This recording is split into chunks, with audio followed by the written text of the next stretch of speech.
मोक्षमार्गस्य नेतारम् हेतारं कर्मभूभृताम् ज्ञातारं विश्वतत्त्वानां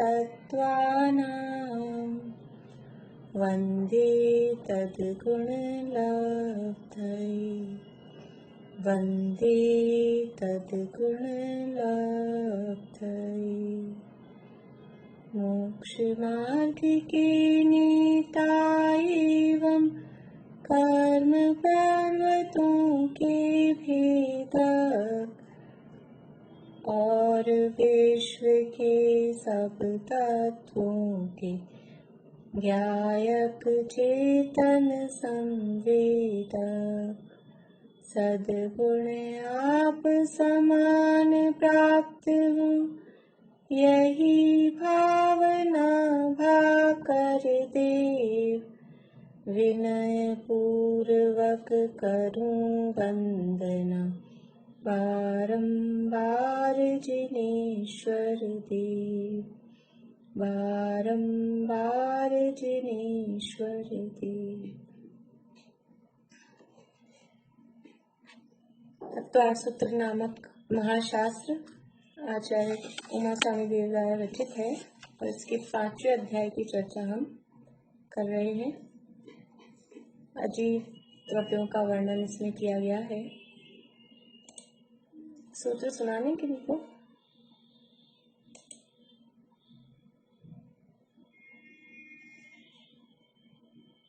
बोलिए मीना चाची।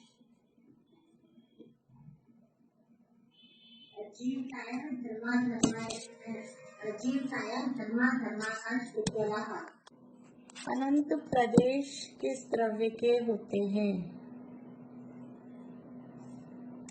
सुधा जी बोलिए। आकाश द्रव्य के होते हैं अनंत प्रदेश। आकाश द्रव्य के अनंत प्रदेश होते हैं। बढ़िया। असंख्यात प्रदेशी द्रव्य कौन सा है? असंख्यात प्रदेशी द्रव्य भारतीय आंटी बोलिए। असंख्यात प्रदेशी द्रव्य कौन सा है?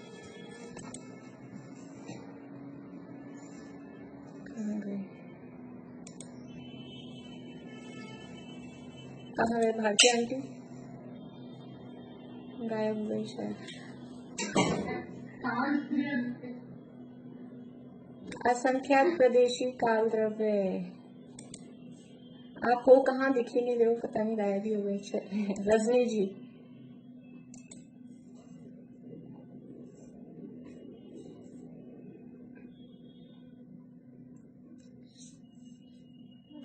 बोलिए। मैंने अनम्यूट किया ना आपको।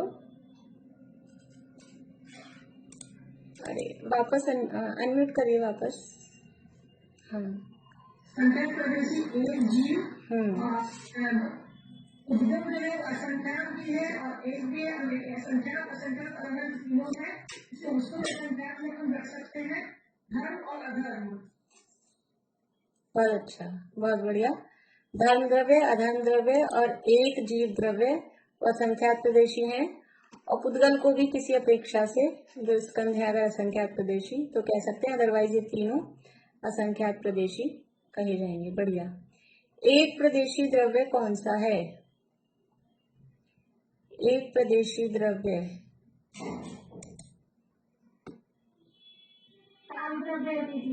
काल द्रव्य एक प्रदेशी द्रव्य है। बहुत बढ़िया।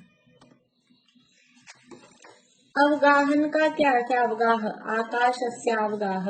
तो अवगाह शब्द का क्या अर्थ है? मनोरमा आंटी बोलिए।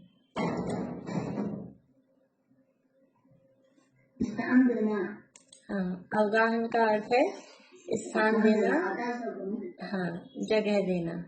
बढ़िया। तो आकाश द्रव्य सब द्रव्यों को जगह देने में निमित्त होता है। इसका क्या अर्थ है? आकाश द्रव्य सब द्रव्यों को जगह देने में निमित्त होता है, इसका क्या अर्थ है?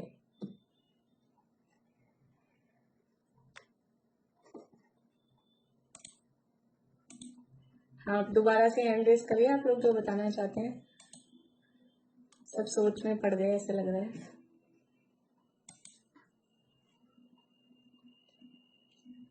बोले मीनू दी।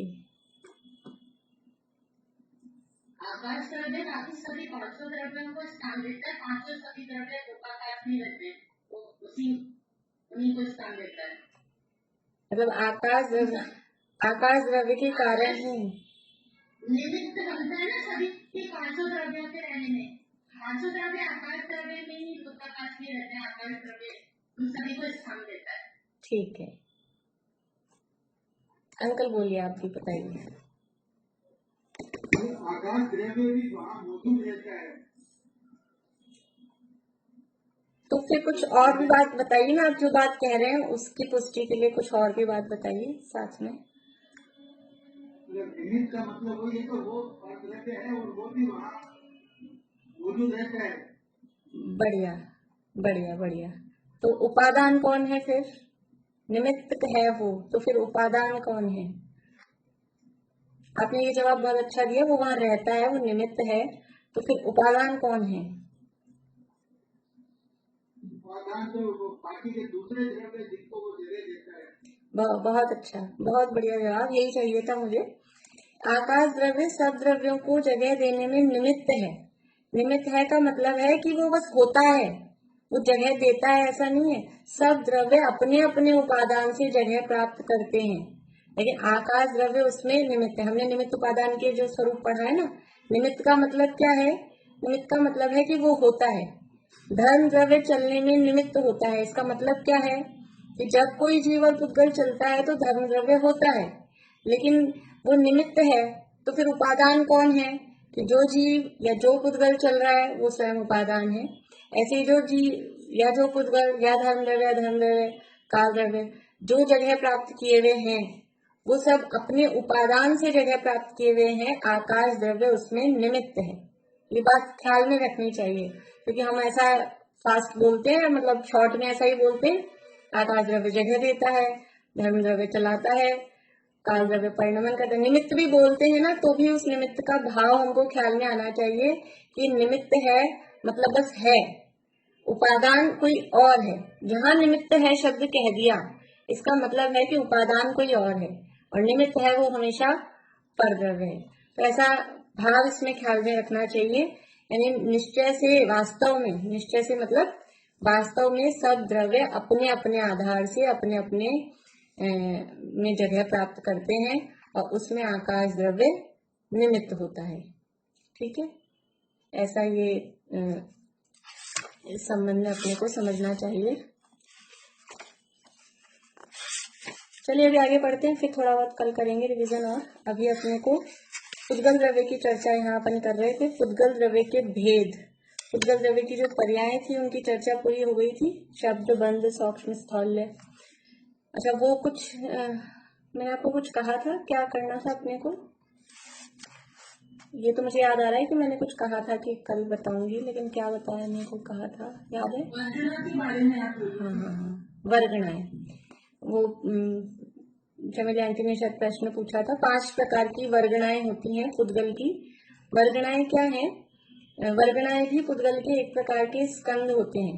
पुद्गल के स्कंद ही हैं, लेकिन सामान्य स्कंदों से वो कुछ अलग अलग, मतलब कि जिनमें कुछ कुछ सिमिलैरिटी है, समान क्वालिटी है। ऐसे जो अणु हैं, समान अनुभाग यानी शक्ति से युक्त, यानी समान स्पर्श रस गंध वर्ण से युक्त, ऐसा समझ लीजिए। समान अविभाज्य प्रतिच्छेदों से युक्त जो अणु हैं उनका ग्रुप होता है। अभी वो शब्द सब छोड़ दीजिए, आप ऐसे समझ लीजिए कि समान विशेषताओं सहित जो अणु हैं उनका जो ग्रुप होता है, ऐसे अणुओं का ग्रुप, वो जो स्कंद बना, वो स्कंद वर्गणा कहलाता है। वर्गणा का मतलब है स्कंद, लेकिन हर कोई स्कंद वर्गणा नहीं कहलाते। उसमें जो सेम सिमिलर सी क्वालिटी होती है, उनका जो ग्रुप होता है उसको वर्गणा कहते हैं। जैसे अपने यहाँ समझ लीजिए स्कूल में क्लासेस बनाए, तो वो ग्रुप ही तो है। 6th class, 7th class, 8th class, ऐसे ये ग्रुप है बच्चों के।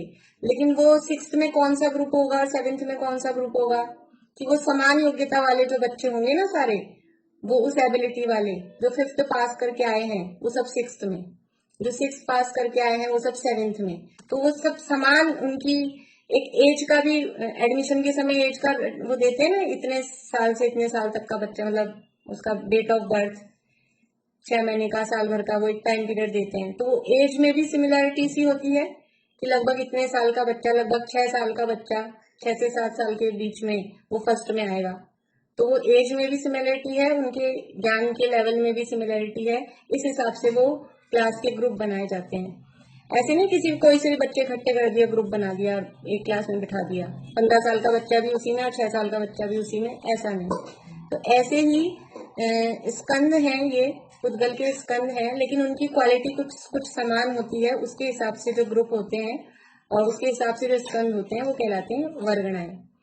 तो पुद्गल के स्कंदों को वर्गणा कहते हैं। और ये वर्गणाएं वैसे तो होती हैं लोक में 23 प्रकार की वर्गणाएं होती हैं, टोटल 23 प्रकार की वर्गणाएं होती हैं, पर उनमें से 5 प्रकार की वर्गणाएं वो जीव के संपर्क में आती हैं।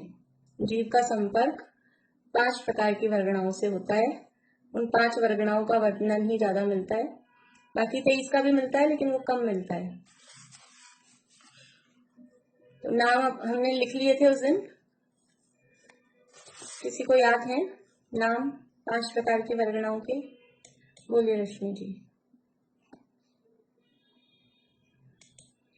आहार वर्गना, भाषा वर्गना, मनोवर्गना, कार्बन वर्गना और तेजस वर्गना। बहुत बढ़िया। आहार वर्गना, भाषा वर्गना, मनोवर्गना, तेजस वर्गना और कार्बन वर्गना। तो आहार वर्गना किसे कहते हैं? आहार वर्गना किसे कहते हैं? औदारिक, औदारिक, वैक्रियक और आहारक शरीर जिनसे बनता है, अपने भाषा में लिख लीजिए सरल, औदारिक, वैक्रियक और आहारक शरीर जिनसे बनता है, उन वर्गणाओं को आहार वर्गना कहते हैं।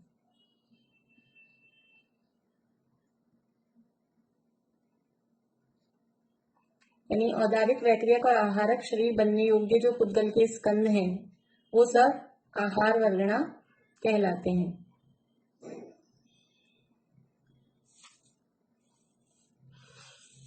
पांच प्रकार के शरीर होते हैं, वैसे सबको पता होगा, जिनको नहीं पता हो एक आध दो लोग ऐसे हो सकते हैं जिनको नहीं मालूम हो। शरीर 5 प्रकार के होते हैं, औदारिक, वैक्रियक, आहारक, तेजस और कार्बन। ये दूसरे अध्याय में, अपने इसी तत्वार सूत्र में दूसरे अध्याय का सूत्र नंबर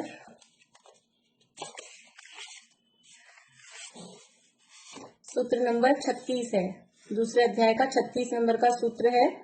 और किसको कहते हैं ये भी जानना हो तो पेज नंबर 125 पे आप ये पढ़ सकते हैं, 5 प्रकार के शरीरों का स्वरूप।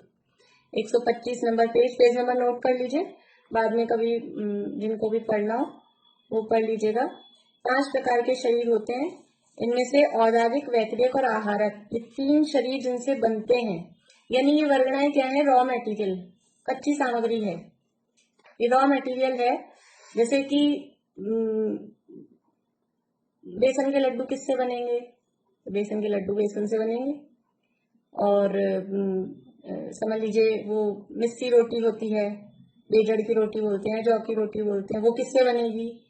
कि वो या तो जौ की सिंगल बनानी है तो जौ के आटे से बनेगी, नहीं तो उसमें जौ, गेहूं और चना तीनों मिला के उससे बनेगी। तो वो जो है जिससे बनेगी, बाजरे की रोटी बाजरे से बनेगी, तो वो रॉ मटेरियल है। तो ऐसे ही ये रॉ मटेरियल है वर्गणाएं, इन वर्गणाओं से ये शरीर बनते हैं, औदारिक भी, वैक्रियक भी, आहारक भी। यद्यपि परिभाषा में तीनों को इकट्ठा लिया है, लेकिन औदारिक शरीर बनने वाली वर्गणाएं वो अलग होती हैं, वैक्रियक शरीर बनने वाली वो अलग होती हैं और आहारक शरीर बनने वाली अलग होती हैं। लेकिन फिर भी तीनों को कहते हैं आहार वर्गणा। तीनों का ही रॉ मटेरियल अलग ही होता है, लेकिन फिर भी उसको कहते हैं आहार वर्गणाएं। बोलिए बुआ।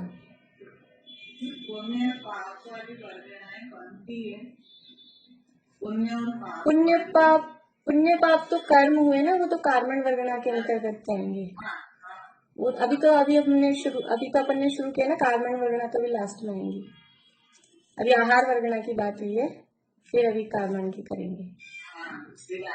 हाँ, तो ये हुई आहार वर्गणा। फिर दूसरी है भाषा वर्गणा। भाषा वर्गणा अर्थात जिससे शब्द बनते हैं, शब्द बनने वाला जो रॉ मटेरियल है वो कहलाती है भाषा वर्गणा। तो ये जो शब्द बन रहे हैं, ये जो आवाज हमको सुनाई दे रही है, ये जो शब्द हैं, ये शब्द बनने के लिए अलग से रॉ मटेरियल होता है। वो रॉ मटेरियल है, वो कहलाता है भाषा वर्गणा। भाषा वर्गणा ही शब्द रूप कन्वर्ट होती है। भाषा वर्गणा मतलब कच्चा माल है, वो कच्ची सामग्री है, वो पूरे लोक में यहाँ फैली हुई है। और जब इस तरह से दो पुद्गल आपस में टकराते हैं या फिर जीव का निमित्त उसमें होता है, हमने बोलने का प्रयास किया।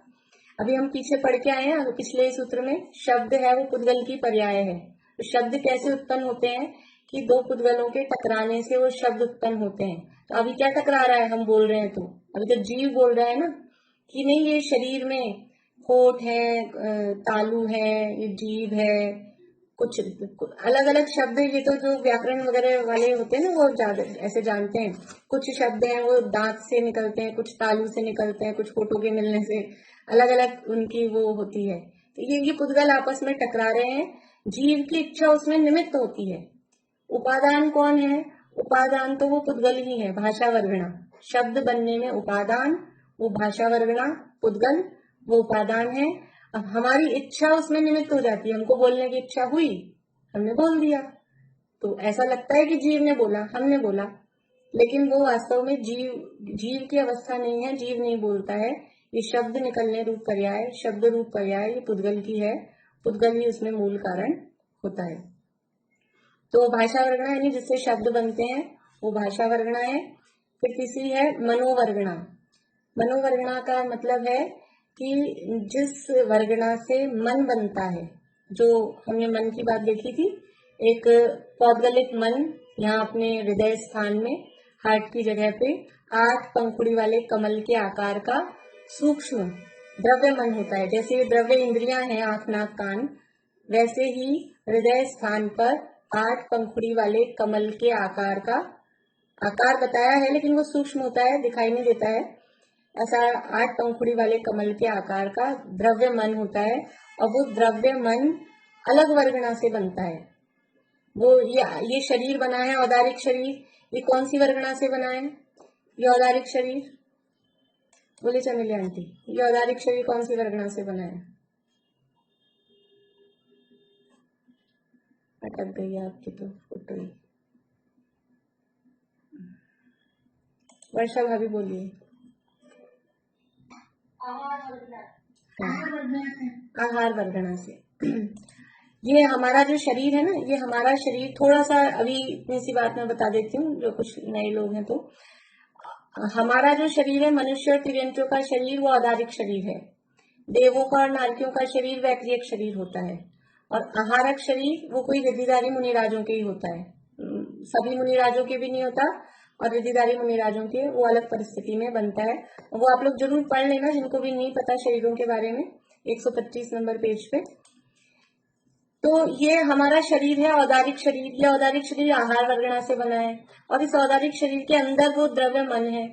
वो औदारिक शरीर के अंदर वो द्रव्य मन वो कौन सी वर्गणा से बना है? वो आहार वर्गणा से नहीं बना, वो मनोवर्गणा से बना है। मन बनने वाले रॉ मटेरियल कच्ची सामग्री वो अलग ही है। तो मनोवर्गणा से केवल मन बनता है, भाषा वर्गणा से केवल भाषा ही बनती है। कोई भाषा वर्गणा से कोई सोचे शरीर बन जाए तो नहीं होगा। जो जिस बेसन से और आप सोचो गेहूं के लड्डू बन जाए, आटे के लड्डू बन जाए, गेहूं की रोटी बन जाए, तो कैसे बनेगी? बेसन से तो बेसन की बनेगी। ऐसे ही वो वर्गणाएं अलग अलग हैं। तो आहार वर्गणा से औदारिक शरीर बनेगा, मनोवर्गणा से मन बनेगा। 3 हो गई। इसके बाद में है तेजस वर्गणा। तो जो तेजस शरीर जिस वर्गणा से बनता है उसका नाम है तेजस वर्गणा। 5 प्रकार के शरीर हैं, औदारिक, वैक्रियक, आहारक। 3 शरीर तो बने आहार वर्गणा से, फिर है तेजस शरीर। तेजस शरीर बनता है तेजस वर्गणा से, उसकी वर्गणाएं अलग हैं, वो कहलाता है तेजस वर्गणा। तेजस शरीर क्या होता है कि इस औदारिक शरीर में जो कांति प्रदान करता है, इसमें जो गर्माहट है, हमारे शरीर में जो एक टेम्परेचर रहता है, गर्माहट है और एक कुछ चमक रहती है, वो सब तेजस शरीर का काम है। चमक भी रहती है, चमक तो समझ लीजिए विशेष पुण्यशाली जीवों की दिखाई देती है, वरना हम लोगों के सबके फीके ही पड़े रहते हैं चेहरे। लेकिन जो शरीर में गर्मी है, गर्मी होती है ना शरीर में, जैसे हम कोई भी ऑकेजन होता है तो टीका लगाते हैं, तो टीका लगाते हैं तो वो लगाते समय तो गीला होता है, फिर क्या होता है 2-5-10 मिनट बाद में सूख जाता है। कैसे सूख गया वो? आपने ऐसे पंखा चलाया, हवा लगाई कि क्या किया, धूप में जाके खड़े हुए, कुछ नहीं, अपने आप ही सूख जाता है 2-5 मिनट में। कैसे सूख जाता है कि हमारे शरीर में वो गर्मी होती है, उस गर्मी से वो अपने आप सूखता है। मतलब टेम्परेचर रहता है ना 98.4, जो टेम्परेचर है वो हमेशा रहता है। तो ये जो शरीर में गर्मी है वो तेजस शरीर का काम है। बोलिए शर्मिला आंटी, कुछ पूछ रहे हैं? तो अपने को जो तापमान बढ़ता है, बुखार वगैरह होता है, तो उसको क्या तेजी शरीर की कांति बढ़ जाती है थोड़ी नहीं बीमारी की वजह से? नहीं, वो तो असाता वेदनी का उदय है, लेकिन बस एक जो नॉर्मल शरीर में गर्मी है वो एक तेजस शरीर का काम रहता है। और 2 काम इस तरह से करे जाते हैं, एक तो शरीर में थोड़ी चमक और शरीर में जो गर्मी रहती है, जिसमें जितनी रहती हो नॉर्मली, उस बुखार होना, वो सब असाता वेदनी के उदय काम है। तेजस शरीर का कुछ काम नहीं है, साइलेंट ही होता है, लेकिन बस है वो, इतना है ऐसा। तो तेजस वर्गणा से तेजस शरीर बनता है और फिर अंतिम है कार्मण वर्गणा। कार्मण वर्गणा से कर्म बनते हैं, या कहें कार्मण शरीर बनता है। कार्मण शरीर और कर्म एक ही तरह की है, एक ही बात है, समझ लीजिए। तो कार्मण वर्गणा से कार्मण शरीर या कर्म बनते हैं। तो जो कर्म बन रहे हैं, हमारे साथ आके बंध रहे हैं, वो कौन सी वर्गणा से होता है, वो उसका रॉ मटेरियल क्या है? वो एक कार्मण वर्गणा अलग ही रॉ मटेरियल होता है। हमने नाम भी सुना है कई बार कार्मण वर्गणा का। तो कार्मण वर्गणा से कर्म, तो जो अभी बुआ पूछ रहे थे कि पुण्य और पाप, तो पुण्य पाप तो कर्म के भेद हैं, और वर्गणाएं पुण्य रूप पाप रूप नहीं होती, वो तो वर्गणा तो कार्मण वर्गणा है। अब वो आप जैसे जीव के भाव होते हैं, जीव के परिणामों का निमित्त पाकर वो कार्मण वर्गणा कर्म रूप परिणमित होती हैं। तो यदि हमारे अशुभ भाव हैं तो वो पाप कर्म रूप परिणमित होती हैं, और अगर हमारे शुभ भाव हैं तो वो पुण्य कर्म रूप परिणमित होती हैं। पर है तो दोनों कर्म ही, रॉ मटेरियल तो दोनों में एक ही है ना। अब बेसन की चाहे आप लड्डू बनाओ, चाहे बेसन के आप नमकीन बनाओ, रॉ मटेरियल तो बेसन ही है। ऐसे ही वो रॉ मटेरियल तो कार्मण वर्गणाएं हैं। इसलिए पुण्य और पाप दोनों कर्म हैं, दोनों एक समान हैं, क्योंकि दोनों ही कर्म के ही बेटे हैं। इसलिए पुण्य अच्छा और पाप बुरा ऐसा नहीं, क्योंकि कर्म का काम तो क्या है? कर्म का काम तो हमें संसार में बांध के रखने का है। तो जो संसार में हमको बांध के रखे वो अच्छा कैसे हो सकता है? इसलिए पुण्य और पाप दोनों एक समान है, दोनों कर्म ही है। पाप तो छोड़ने योग्य है ही, पाप तो करने योग्य है ही नहीं, लेकिन पुण्य अच्छा होता है, पुण्य करना चाहिए, ऐसी बात नहीं है। हमें तो दोनों को छोड़कर, पुण्य और पाप सब कर्मों को छोड़कर, सबका अभाव करके मोक्ष में जाने की भावना होनी चाहिए। तो इस तरह से ये 5 प्रकार की वर्गणाएं। तो जो ज्यादा हमारे संपर्क में आता है, देखिए 4 वर्गणाओं से तो पर्टिकुलर चीजें बन रही हैं। भाषा वर्गणा से शब्द, मनोवर्गणा से मन, तेजस वर्गणा से तेजस शरीर, और कार्मण वर्गणा से कार्मण शरीर। अब आहार वर्गणा का जो पेटा है ना, वो बहुत बड़ा है, क्योंकि हमको जो कुछ भी दिख रहा है ना, वो सब ये चारों वर्गणाएं और ये चारों का जो परिणमन है वो हमको दिखाई नहीं देता। शब्द दिखाई देते हैं क्या किसी को? शब्द सुनाई देते हैं, लेकिन शब्द दिखते हैं क्या आंख से? नहीं दिख रहे। मन भी नहीं दिखता है। और तेजस शरीर और कार्मण शरीर, कर्म दिखते हैं किसी को? कि ऐसे तो कहते तेरे कर्म दिख रहे हैं हमको, कैसा कर्म कर रहा है, वो बात अलग है। लेकिन वो जो कार्मण वर्गणा वाले कर्म हैं वो तो नहीं दिखते किसी को। तो कर्म भी नहीं दिखते, कार्मण वर्गणा भी नहीं दिखती, तेजस वर्गणा भी नहीं दिखती, भाषा भी नहीं और मनो भी नहीं। अब ये जो हमको जो कुछ दिख रहा है, ये सब किसका परिणमन है? ये सब आहार वर्गना का परिणमन है। जो भी हमको दिख रहा है ना ये आंखों से, ये टेबल है, टेबल है। ये टेबल कौन सी वर्गना का परिणमन है? ये कौन सी वर्गना से बनी हुई है? आहार वर्गना से बनी है। मैंने जवाब दे दिया, लेकिन आहार वर्गना से कैसे बनी है ये आपको बताना है। हाथ खड़ा करिए। ये टेबल आहार वर्गना से बनी है, ये मैंने आपको बता दिया। अब आहार वर्गना की परिभाषा देखिए और फिर आहार वर्गना से कैसे बनी है वो आपको बताना है। कौन कर रहे हैं कोशिश? कोई नहीं? सुधा जी बोलिए, दीपिका जी बोलिए। ये पेड़ का ही अंश है, पेड़ जीव है और फिर वो जीव में औद्योगिक शरीर से बना है, मतलब औद्योगिक वर्गनाओं से, आहार वर्गना से बना है। इस तरीके से वो बहुत बढ़िया, बहुत को बहुत बढ़िया। ये जो टेबल बनी ये लकड़ी की टेबल है, तो ये लकड़ी की टेबल है तो लकड़ी कहाँ से आई? लकड़ी पेड़ से आई। और पेड़ है वो एकेंद्रीय वनस्पति का एक स्थावर जीव था। पहले स्थावर जीव का वो शरीर था, और यानी तिर्यंश। एक इंद्रिय, दो इंद्रिय, तीन इंद्रिय सब तिर्यंश होते हैं। तो तिर्यंश का शरीर, और तिर्यंश का शरीर कौन सा है? औदारिक शरीर। औदारिक शरीर किससे बना था? आहार वर्गना से। तो ये उसी का परिणमन। हम ये नहीं कह रहे कि ये औदारिक शरीर है, ये अभी शरीर नहीं है, लेकिन इसमें जो रॉ मटेरियल लगा था वो रॉ मटेरियल क्या था? वो आहार वर्गना का ही।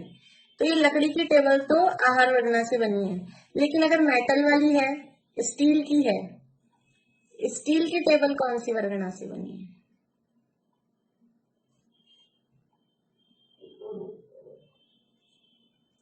बोलिए प्रेमलता जी। स्टील की टेबल है। समान वर्गना वाले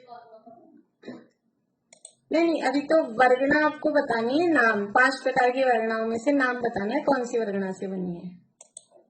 5 प्रकार का आहार वर्गनाएं आएगी। आहार वर्गना कैसे? कैसे? हाँ बोलिए, कैसे? आहार वर्गना से कैसे? आहार वर्गना क्योंकि धातु है, धातु पदार्थों में होती है, तो जीव है, पृथ्वी का जीव है, तो उसके रॉ मटेरियल तो उसका पृथ्वी का है। बहुत बढ़िया, शरीर हुआ है। बढ़िया, बहुत अच्छा। ये धातु आई ना, धातु कहाँ से आई? धातु खान में से आई। और वो जो खान है वो खान भी पृथ्वी का एक जीव है। पहाड़ के नीचे खान होती है ना, पहाड़ को खोदते हैं, तो वो पृथ्वी का एक जीव है। और पृथ्वी का एक जीव यानी तिर्यंश। तिर्यंश का शरीर औदारिक शरीर। औदारिक शरीर किससे बना था? आहार वर्गना से। तो ये आहार, जितने भी मेटल दिख रहे हैं, जितनी भी लकड़ी की चीजें दिख रही है और रबड़ वगैरह है, वो सब भी क्या पेड़ों से प्राप्त हो रहा है। कागज है, कागज है, किताब है, वो कौन सी वर्गना है? बुक है, हमारी पुस्तक। बोलिए अंकल, वो कौन सी वर्गना है? वो दोनों तो खनिज है, लोहा, हाँ इसलिए वो हाँ। इसलिए हो गया।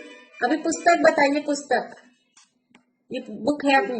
भी कागज पेड़ों से बनता है, लकड़ी से। बढ़िया, बहुत अच्छा। समझ में आ रहा है आप लोगों को? जो भी चीजें अपने को दिख रही है ना, ये सब आहार वर्गना का परिणमन है। जो कुछ सिंथेटिक भी चीजें हैं, मान लो केमिकल से भी बनी हुई हैं, तो वो केमिकल्स भी कहीं ना कहीं से करके वो इसी तरह से बने हैं। और वो 5 प्रकार के स्थावर में से किसी न किसी में से प्राप्त होते हैं। पृथ्वी का एक से, जल का एक से, अग्नि का एक से, वायु का एक से, वनस्पति का एक से। तो अग्नि और वायु का एक से तो ज्यादा अपने को ऐसा कुछ डायरेक्टली नहीं दिखता है, लेकिन ज्यादा वनस्पति का एक और पृथ्वी का एक। इन्हीं का जो परिणमन है वो हमारी रोजमर्रा की जितनी भी चीजें हैं, समझ लीजिए कपड़े पहन रखे हैं हमने, तो कपड़े कहाँ से आए? कि कपास से बने, तो वो कपास पेड़ों से आई। अब रेशम वेशम की बात हम नहीं करेंगे, वो तो सब हिंसक है, वो तो पहनने ही नहीं चाहिए, इसलिए वो तो त्रस्त जीवों का शरीर है। लेकिन सूती जो भी कपड़ा है तो वो कपास से बना, तो कपास भी पेड़ों से आई है। और भी आप जो भी चीज सोचेंगे, सोना चांदी के गहने हैं, डायमंड की ज्वेलरी है, वो सब कहाँ से आई है? वो सब भी तो खानों से आए ना। हीरा भी, सोना भी, चांदी भी, सब खानों से आए हैं। वो सब पृथ्वी का एक का शरीर है। तो इसलिए ये सब जितनी भी जो कुछ हमको दिख रही है, ये सब आहार वर्गना का ही परिणमन है। तो जीव के संपर्क में संपर्क में 5 प्रकार की वर्गणाएं मुख्य रूप से कही हैं, लेकिन जो हमको दिखाई दे रहे हैं वर्गणा तो हमको नहीं दिख रही है, हमको तो उसका ही परिणमन बड़ा स्कंद रूप में वो हमको दिखाई देता है। तो इस तरह से ये भी पुद्गलों का ही परिणमन है, पुद्गल से ही रिलेटेड था, इसलिए हमने इसको डिटेल में ले लिया। यद्यपि ऐसा कोई सूत्र नहीं था यहाँ पे, लेकिन आप लोग सोचना, और कोई भी चीज आप देखो तो ये कौन सी वर्गणा का परिणमन हो सकता है। जो भी कोई आपको नई चीज लगे, रोटी है, सब्जी है, ये सब भी क्या है, रोटी सब्जी। वो गेहूं है तो गेहूं वनस्पति का एक का शरीर था, सब्जियां हैं वो तो वनस्पति का एक है ही है, तो वो सब आहार वर्णा से ही बनी हुई चीजें हैं, आहार वर्णा ही हमको दिखाई दे रही है।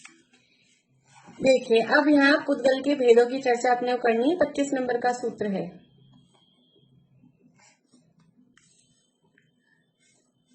पुद्गल पेज नंबर है 221, 221। पुद्गल द्रव्य के गुण और पर्यायों की चर्चा के उपरांत अब उसके भेदों की चर्चा करते हैं। पुद्गल द्रव्य के गुण कौन से हैं?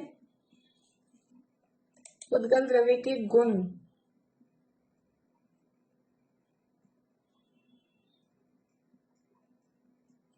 मधु जी बोलिए, पुद्गल द्रव्य के गुण कौन से हैं?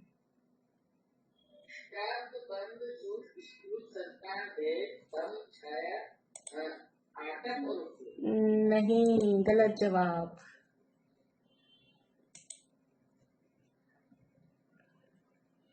बेला भाभी बोलिए।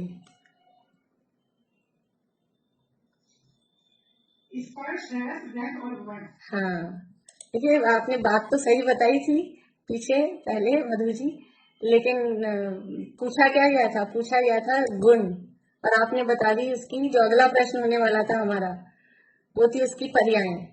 तो पुद्गल के गुण कौन से हैं? स्पर्श, रस, गंध और वर्ण, ये गुण हैं, और शब्द, बंध, सूक्ष्म स्थल ये पर्याय हैं। अब यहाँ बता रहे हैं पुद्गल के भेद, पुद्गल कितने प्रकार का होता है। सरल सा सूत्र है, अण्वः स्कंधाश्च, बोल लीजिए आप मन में, अण्वः स्कंधाश्च। पुद्गल के दो भेद हैं, अणु और स्कंध। अणु किसे कहते हैं? कि पुद्गल के सबसे छोटे से छोटे भाग को अणु या परमाणु कहते हैं। पुद्गल का सबसे छोटा हिस्सा जिसका दूसरा कोई विभाजन नहीं हो सके, दूसरा कोई और हिस्सा उसका नहीं हो सके, ऐसे सबसे छोटे पुद्गल को अणु या परमाणु, दोनों एक ही बात है, ऐसा नहीं अणु बड़ा होता है परमाणु छोटा होता है, दोनों एक ही अर्थ में यूज में लेते हैं, कभी अणु बोल देते हैं, कभी परमाणु बोल देते हैं।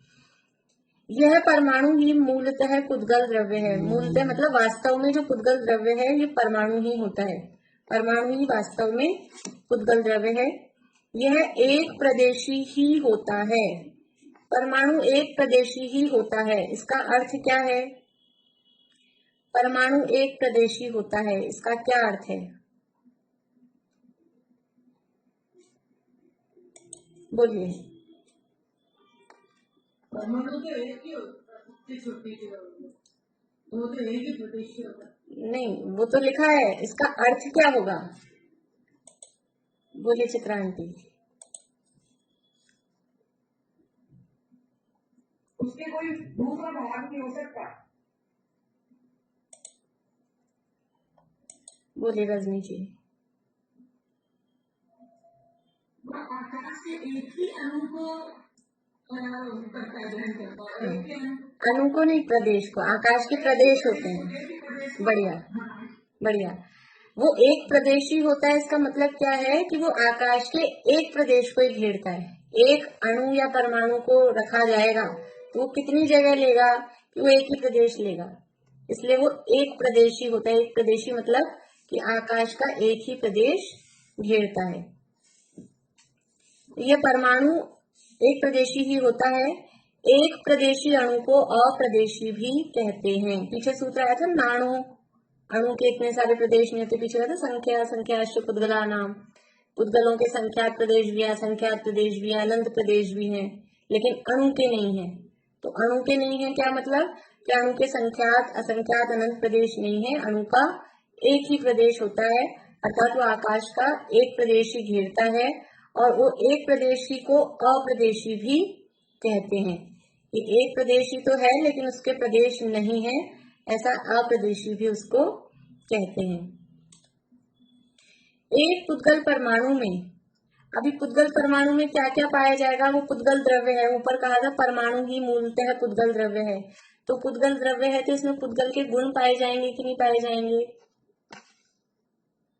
कौन कौन से गुण पाए जाएंगे? अनीता जी कोठारी बोलिए, परमाणु में पुद्गल के कौन कौन से? हाँ, स्पर्श, रस, गंध, वर्ण और स्पर्श, रस, गंध, वर्ण और एक याद स्पर्श, रस, गंध, वर्ण एक याद तो याद आएगा कहाँ से? है ही नहीं, चार ही है, चार ही है, चार ही है। स्पर्श, रस, गंध और वर्ण, ये चार गुण उस परमाणु में भी पाए जाएंगे, क्योंकि वो पुद्गल द्रव्य है तो ये चारों गुण उसमें पाए जाएंगे। गुण तो पाए जाएंगे, लेकिन क्या उन गुणों की जो हमने पर्याय देखी थी, अवस्थाएं देखी थी, या कहें भेद देखे थे, कितने देखे थे? स्पर्श के कितने, रस के कितने, याद है सबको? स्पर्श के 8, रस के 5, गंध के 2 और वर्ण के 5, ऐसे टोटल 20 प्रकार की उसके हमने भेद या उसकी पर्याय भी देखी थी। तो क्या वो सारी की सारी भी परमाणु में पाई जाएंगी क्या? तो वो नहीं पाई जाएंगी। देखिए, एक पुद्गल परमाणु में 5 रसों में से कोई एक रस, ये बात तो ठीक है, कोई भी परमाणु होगा तो पांचों के पांचों रस एक साथ थोड़े ना उसमें होंगे। कोई एक परमाणु में एक ही प्रकार का रस होगा, तो 5 तो टोटल बताए हैं, लेकिन एक समय में तो एक ही होगा। तो 5 रसों में से कोई एक रस, 5 रंगों में से कोई एक रंग, रंग भी कोई एक ही होगा, 2 गंधों में से कोई एक गंध, या तो सुगंध हो या दुर्गंध हो, और 8 स्पर्शों में से कोई 2 अविरोधी स्पर्श पाए जाएंगे। यानी 8 प्रकार के स्पर्श हैं। 8 प्रकार के स्पर्श कौन से हैं? हल्का, भारी, रूखा, चिकना, ठंडा, गरम, कठोर और नरम, ये 8 प्रकार के स्पर्श थे। उनमें से सामान्य रूप से, क्योंकि ये तो अपोजिट है ना, हल्का और भारी, तो हल्का भारी में से एक पाया जाना चाहिए, रूखा और चिकना में से एक, ठंडा गरम में से एक, कठोर नरम में से एक। तो नॉर्मली हमको ऐसा लगता है कि एक समय में 8 में से 4 पाए जाने चाहिए, लेकिन परमाणु में 8 में से एक समय में 2 ही पाए जाएंगे, या टोटल कहें, टोटल परमाणु में 8, मतलब 8 की जगह 4 ही पाए जाएंगे, 2-2 के 2 जोड़े। देखो कौन कौन से? कोई 2 अविरोधी स्पर्श, अर्थात शीत और उष्ण में से कोई एक स्पर्श, और स्निग्ध और रूक्ष में से कोई एक स्पर्श। यानी परमाणु में जो स्पर्श गुण की 8 अवस्थाएं हैं या 8 भेद हैं, उन 8 भेदों में से 4 ही भेद परमाणु में होते हैं। परमाणु में स्पर्श के 8 भेदों में से 4 ही भेद होते हैं, ठंडा गरम और रूखा चिकना। परमाणु हल्का भारी नहीं होता, और परमाणु कोमल कठोर भी नहीं होता। हल्का भारी क्योंकि एक ही तो है, वो क्या हल्का होगा क्या भारी होगा, और वो क्या कोमल होगा क्या कठोर होगा, इसलिए 4 प्रकार के स्पर्श परमाणु में नहीं पाए जाते। परमाणु में शीत उष्ण और स्निग्ध रूक्ष, ठंडा गरम और रूखा चिकना, ये 4 ही स्पर्श पाए जाते हैं।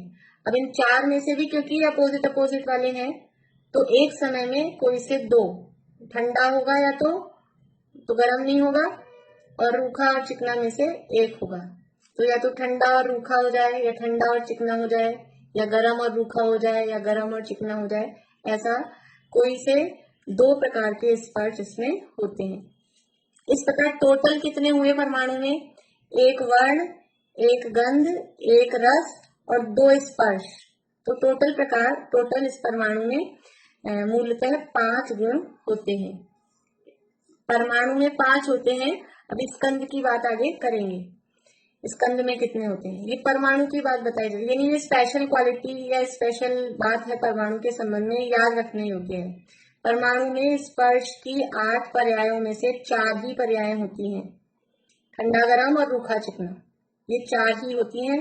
और एक समय में 4 में से भी 2 ही होंगी, चारों एक साथ, क्योंकि विरोधी हैं एक साथ रहने में, इसलिए कोई सी 2 होंगी।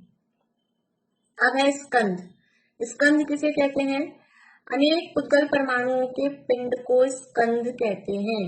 स्कंध का मतलब है कि कुछ जुड़ गए हैं। क्या जुड़ गए हैं? कि अनेक प्रकार के पुद्गल परमाणु, अनेक पुद्गल परमाणु जो आपस में जुड़ जाते हैं, उनका पिंड, उसको स्कंध कहते हैं।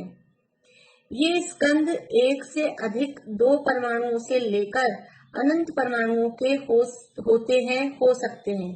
यानी स्कंध कहाँ से चालू होगा? कि दो परमाणु का भी स्कंध हो सकता है, तीन परमाणु का भी, चार का भी, पांच का भी, छह का भी, ऐसे बढ़ाते बढ़ाते संख्यात परमाणु का स्कंध, असंख्यात परमाणु का स्कंध और अनंत परमाणुओं का भी स्कंध हो सकता है। हमने पहले बात की थी कि हमको जो भी कुछ दिख रहे हैं, ये सब चीजें, ये सब अनंत अनंत परमाणुओं के स्कंध है। हमारा ये शरीर क्या है? ये परमाणु है कि स्कंध है? ये स्कंध है। ये टेबल, कुर्सी, पेन, पेंसिल, किताब, कागज, ये सब क्या है? ये सब भी स्कंध है। और कितने कितने परमाणु लगे हुए हैं इनमें? इस सब में अनंत परमाणु लगे हुए हैं। तो स्कंध दो परमाणु से लेकर अनंत परमाणु तक के हो सकते हैं। स्कंध की परिभाषा इसमें लिखी हुई है, सरल है। अनेक पुद्गल परमाणुओं के पिंड, पिंड मतलब उसका एक समूह जो हुआ, जुड़ान जो हुआ, उसको स्कंध कहते हैं। वस्तुतः यह स्कंध पुद्गल द्रव्य नहीं, पुद्गल द्रव्य की पर्याय है।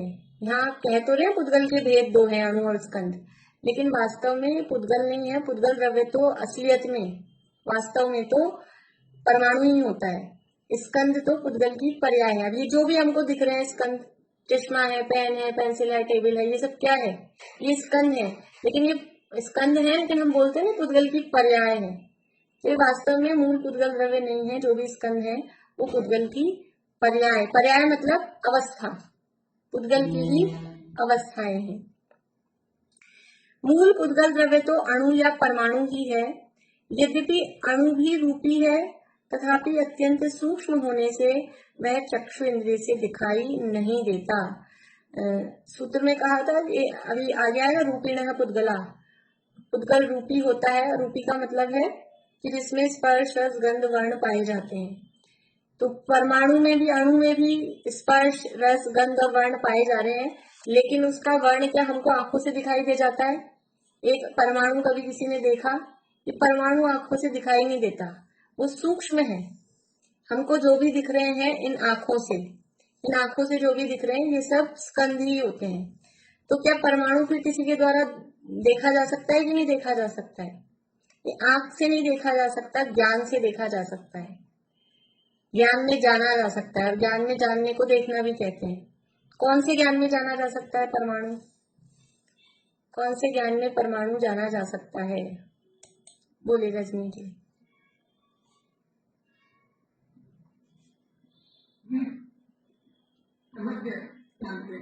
सर्वज्ञ जानते हैं। हाँ, दूसरे वाले रजनी जी बताइए। सही है आपका जवाब, केवल ज्ञान में। ठीक है, और कोई? हाँ, सुधा जी बोलिए।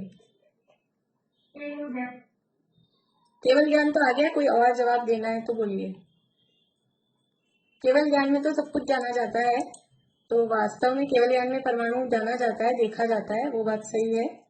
और केवल ज्ञान से नीचा कोई ज्ञान है जिसमें परमाणु को जाना जा सकता है? बोलिए वर्षा भाभी। फिर से बोलिए, आवाज कट रही है आपकी, फिर से।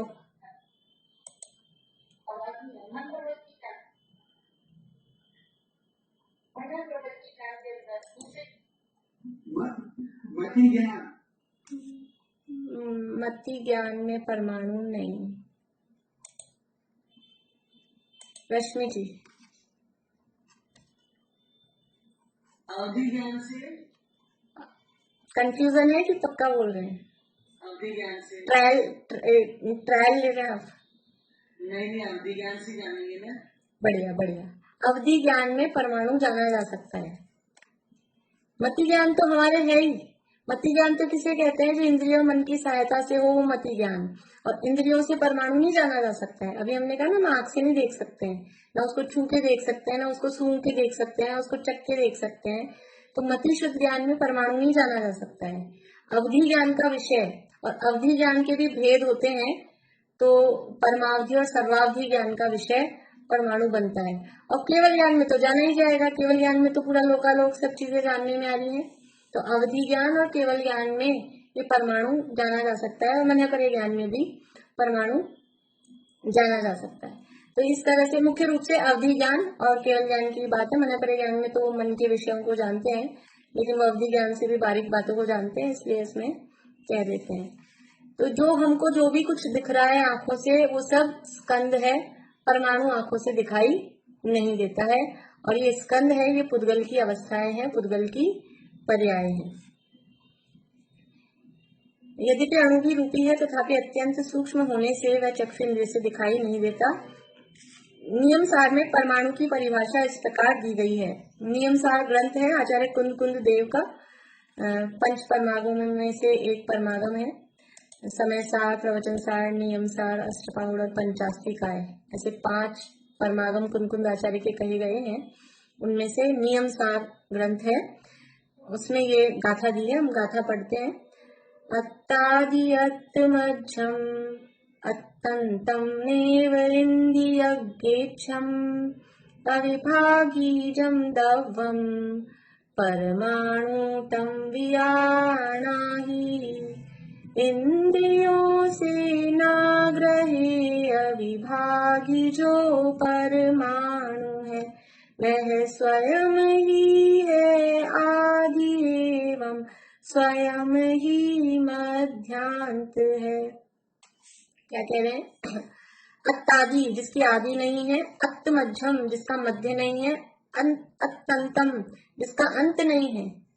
जो एक प्रदेशी है तो उसकी शुरुआत कहाँ, उसका मध्य कहाँ, उसका अंत कहाँ।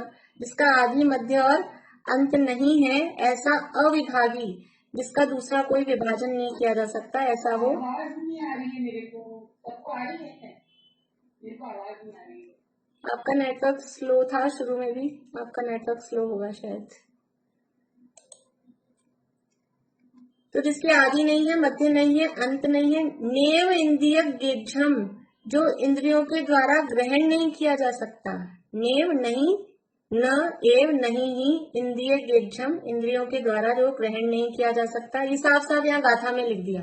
परमाणु को इंद्रियों के माध्यम से ग्रहण, ग्रहण मतलब जाना नहीं जा सकता।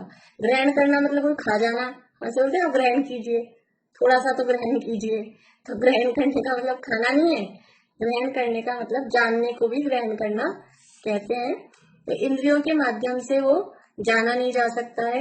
अविभागी जम दव्वम, ऐसा जम यानी जो, अविभागी जिसका दूसरा विभाजन नहीं किया जा सके, ऐसा जो दव्वम यानी द्रव्य है। परमाणु तम वियाणाहि, उसको तम यानी उसको, परमाणु वियाणाहि जानना चाहिए। जिसका आदि नहीं है, जिसका मध्य नहीं है, जिसका अंत नहीं है।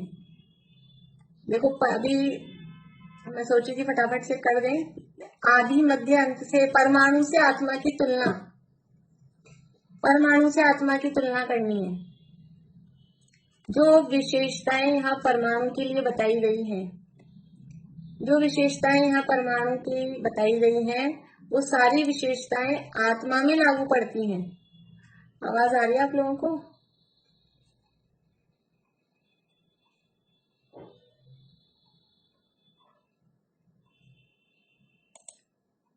आवाज नहीं आ रही?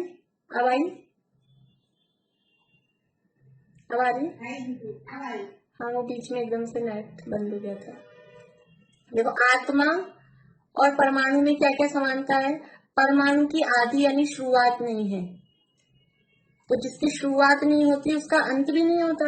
शुरुआत होए तब उसका अंत होए, तो उसकी शुरुआत नहीं है, उसका अंत भी नहीं है। और जिसकी शुरुआत और अंत नहीं है तो उसका मिडिल कहाँ से होगा, बीच कहाँ से होगा, उसका मध्य भी नहीं है।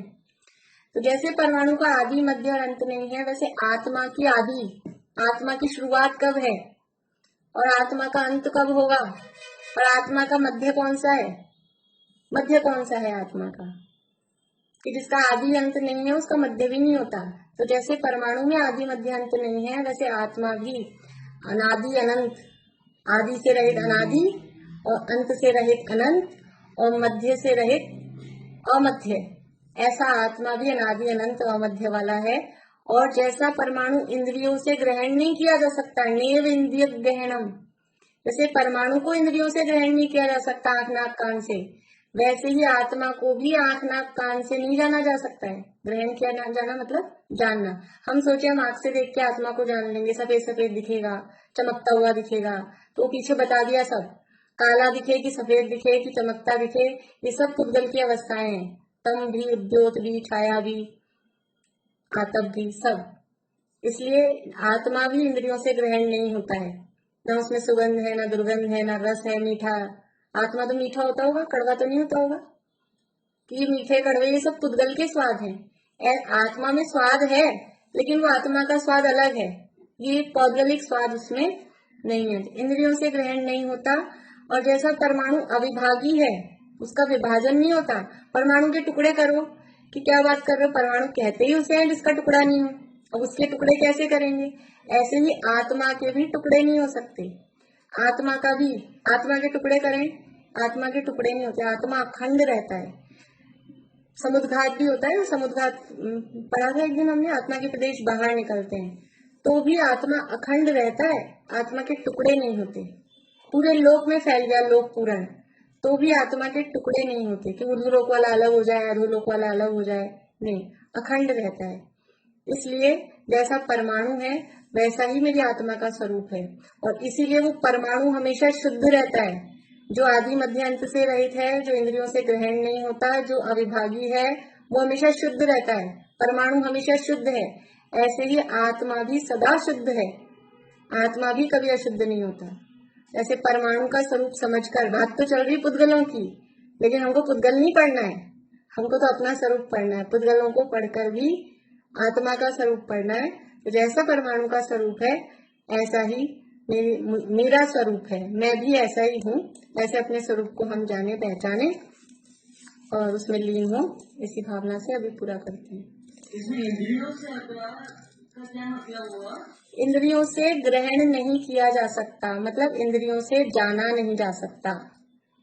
आंख से, नाक से, कान से, जीभ से, स्पर्श से उसको नहीं जाना जा सकता, ऐसा। चलिए पूरा करें।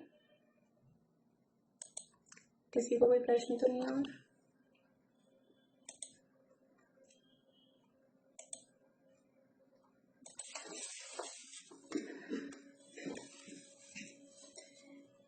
हे धर्म जिन सत धर्म मैं सत धर्म के आधार, भव भूमि का परित्याग कर जिन भव जलधि के पार, आराधना आराध कर आराधना के सार, धर्मात्मा परमात्मा तुम धर्म के अवतार।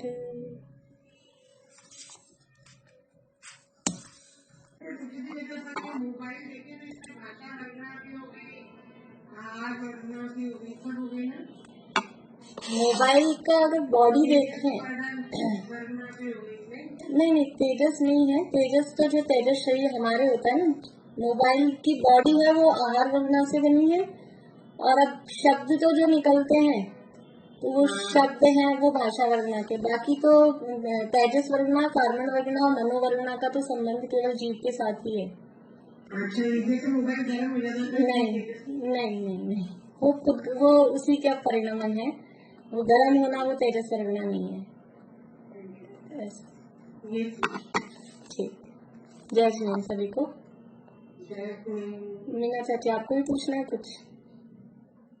मैं ये बोल रही थी कि इसमें से बोल रहे गर्म हो जाते हैं तो इलेक्ट्रिसिटी है, तो वो एक इंद्रिय होना जब हाथ से बनती है, तो वो तो हमारे शरीर आहार वर्ग नहीं हुआ, जो इसमें ये टेम्परेचर ये गर्म होता है। हाँ, उस तरह से अपन फिर वो उस अग्नि का एक जीव का तेजस शरीर उस रूप में भले ही फिर ले सकते हैं, सही बात है। यानी ये जो बिजली है ना, बिजली से गर्म हुआ, अग्नि से गर्म हुआ, तो वो अग्नि का एक जीव का खुद का वो तेजस शरीर, लेकिन फिर भी वो तेजस शरीर का परिणाम यहाँ इसमें तो नहीं आएगा। नहीं और आहार वर्ग में हाँ, आएगा इसमें, ऐसा बोल रही हूँ। हाँ नहीं आप तो वो बोल रहे हैं, पर फिर भी मैं सोच रही हूँ और विचार करेंगे। वैसे तो अपना अपना पर्टिकुलर ही होता है, बाकी वो आहार वर्णा ही है। अग्नि से हो रहा है तो अग्नि का शरीर आहार वर्णा वाला ही है, औरारिक शरीर है, इसलिए ठीक बात है। Thank you. जय श्री राम।